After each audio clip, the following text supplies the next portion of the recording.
Hello, everyone. This is GM Pyro, Paul Haig, coming to you from Team Itherverse, Itherverse.com. What we're talking about today is what is D&D, or Dungeons and Dragons. More specifically, what is tabletop role-playing in an essence? What are those games and how do they work? But we're going to focus on D&D specifically today because it is arguably the most prolific, certainly the most common found. You can ask around in your circle of friends, and I guarantee you at least 1 out of 10 people has played, you just never knew it. And but there are tons of other game systems out there. We'll focus on Dungeons and Dragons just for simplicity today.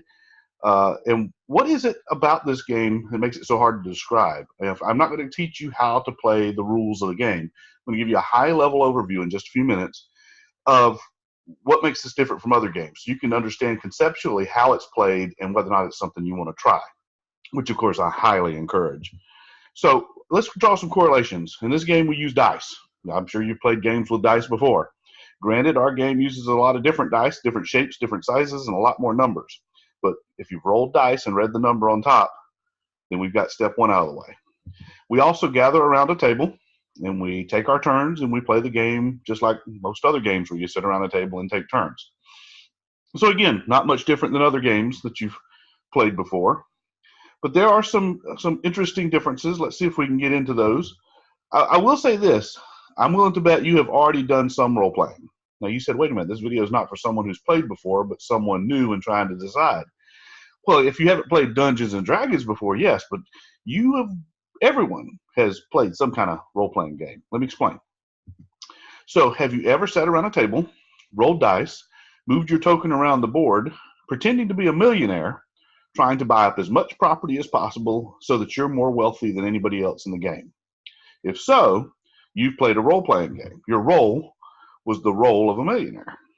Now, granted, this was a board game. Dungeons and Dragons is not a board game. We'll get to that in a second. Here's another example. If you ever sat around a table, moved your tokens around trying to figure out who committed a murder in a mansion, you may have played the role of the colonel or the professor. But again, you played a role. This is a role-playing game. You played a detective with a specific mission. But again, this is a board game. Dungeons and Dragons is not. So let's take away the board. Wait a minute. We take away the board. We take away the rules, the structure. How do we know who can buy what property? How do we know who can find what evidence in what room? Well, again, I'll explain. Now, what I'm about to explain to you next is probably the best explanation of how Dungeons and Dragons works I've ever heard of. It is a storytelling game or a game of make-believe and pretend. And by that, I mean this. When I was young, back in the 70s, I'm giving away my age, I used to play a game with my friends called Cops and Robbers, or you call it Good Guys and Bad Guys. It doesn't matter. We ran around in the backyard and in between the houses of the neighbors, and we shot at each other, bang, bang, with our invisible fake finger guns. And I shot you first. No, I hid behind the wall, but I shot you before you went around the wall. No, you didn't. You missed me. You see the clear argument or problem with this kind of make-believe or pretend game. We can't agree on the setting. We can't agree on who shot who first. And there is a problem. We have the role of cop. We have the role of robber. What we don't have is a referee. And that's going to be where Dungeons and Dragons is vastly different. Here's another example. So maybe you haven't played Cops and Robbers, but you played with Army men. You were the general of the Green Army or the Tan Army. Bang, bang, I shot you with my artillery. No, we were hiding in foxholes. You missed us. But my tank shot your artillery first. No, you didn't. Here again, we have a problem. My sisters, of course, preferred to play dolls or house, where somebody was the mommy and the daddy, and somebody had to be the baby, and somebody had to cook and clean and go to work. And we could never agree on who did what. We couldn't even agree on what the house looked like on the inside. Then, of course, I tried to convince my sisters instead to play with the action figures, and we'd be superheroes. But wait a minute. All of our superheroes had the same superpower. We were all super strong. So who's the strongest? Well, I am. No, I am. And there again, we have a problem. We have no referee. That's why this type of gaming died out when we grew up and we got old enough to realize this is never going to work if you don't have someone to arbitrate. So Dungeons and Dragons inserts that arbitrator. We are playing a similar game.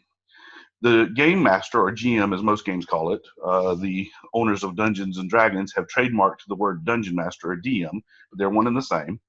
That person is the referee or the storyteller. They describe the scene. You can see this game master has a map on the table to try and help give reference to where things are happening. He has a little screen popped up with hidden clues and information about the scene and the setting and who's playing and what's happening.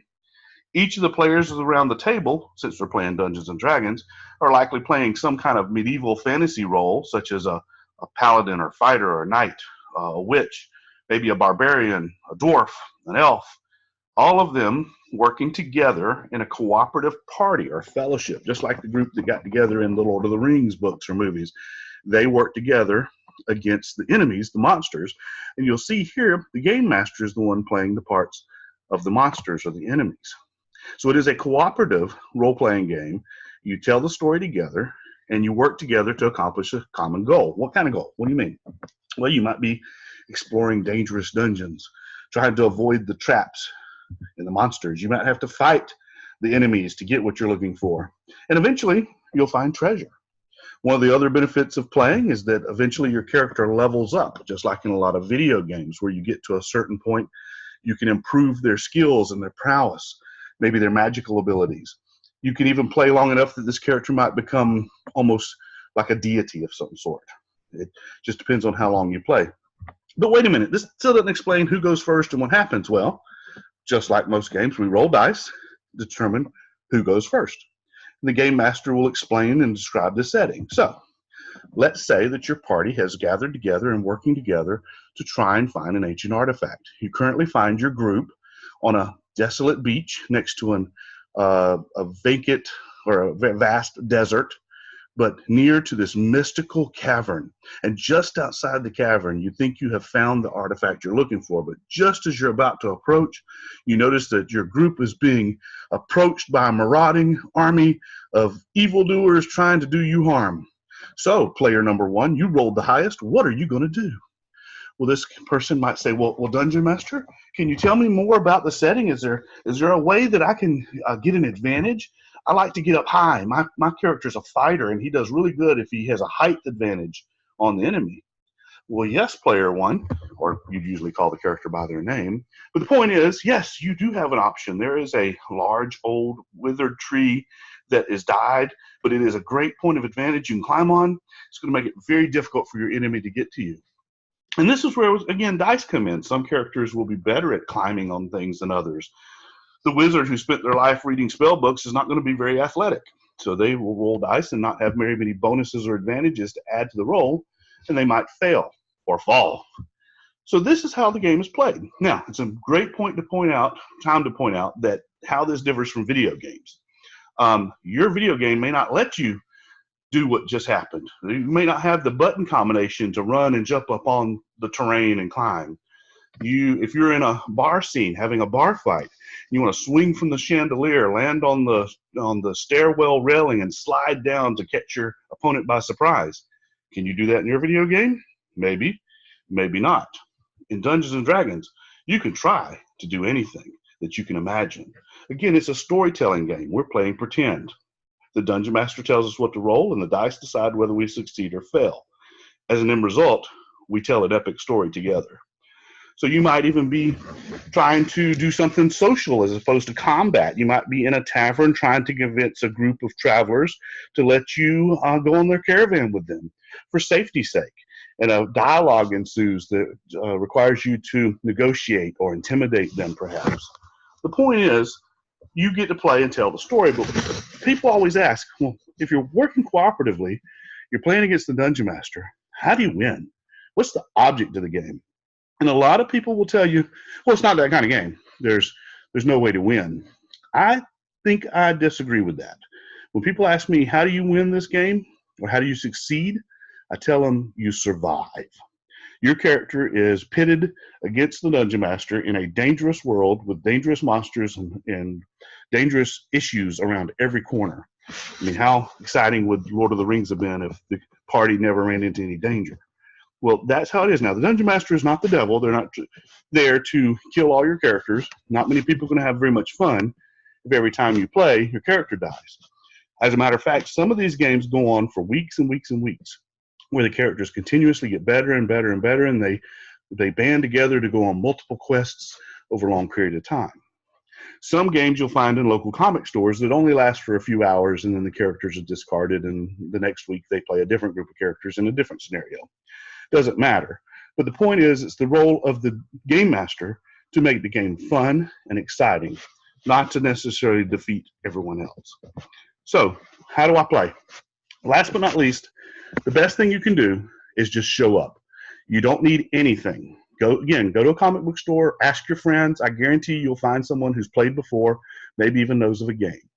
Usually you can show up with nothing in hand, and they will gladly invite you as someone who's interested in deciding whether or not you want to play or not, because you don't want to invest in a lot of books or dice until you know. They will usually let you borrow their dice and share them. They'll even hand you a character sheet of a pre-created character and explain what your role will be in the game. And then all you have to do, you don't need to read the book, you don't need to know the rules, you just need to tell the dungeon master what it is you want your character to do when it's your turn. All you have to do is speak.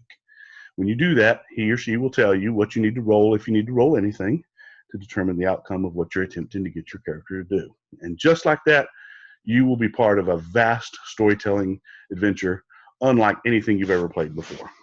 So that's it. I encourage you to seek out more information. If you have any questions, don't hesitate to reach out to us at Itherverse.com. And as always, it's your game. We encourage you to play it your way.